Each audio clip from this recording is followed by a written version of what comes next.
ரொம்ப வருஷங்கள் வந்து என் மகளோட 6 வருஷம் ஆச்சு என் மகளோட பிரயாணப்பட்டு.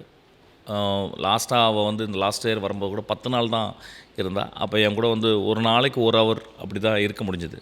ஆர்ட் முடிச்சிருக்கா, பேச்சுலர் ஆஃப் ஆர்ட்ஸ் முடிச்சிருக்கா. ஸோ அவளை கூட்டிகிட்டு போகணும். அதுக்கப்புறம் நானும் போயிட்டு லூவர் திரும்பி போகணும்.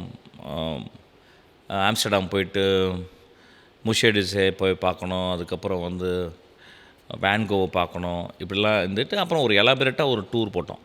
டூர் போட்டதில் வந்து யூரோப்பில் போய் இறங்கிட்டு டசல்டோஃபில் வந்து எனக்கு வந்து டுசல்டோஃபில் எனக்கு ஒரு சின்ன ஒர்க் இருந்துச்சு. ஒரு சின்ன ஸ்ரீலங்கன் அவங்க ஒரு ஷார்ட் ஃபிலிம் ஃபெஸ்டிவலை இனாகுரேட் பண்ணிவிட்டு அங்கேருந்து ஒரு 2 நாளில் அங்கேருந்து நாங்கள் அப்படியே கார் வழியாக ஒரு தெரிஞ்ச ஒரு நண்பர் ஒரு தள்ளி அவர் வந்து ரெக்கமெண்ட் பண்ண ஒரு நண்பர் அவர் கூட சேகர்னு ஒருத்தர் அவர் கூட வந்து அவர் தான் லீட் பண்ணுறாரு. ஒரு வெள்ளைக்காரர் அவர் தான் வண்டி ஓட்டினார்.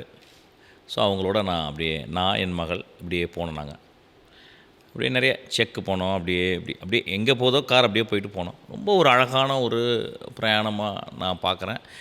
நிறையா சிந்திக்க வச்சுச்சு. தரமான ஃபார்ம்லேண்ட் வாங்க நம்ம சென்னை ஃபார்ம்ஸ் வாங்க.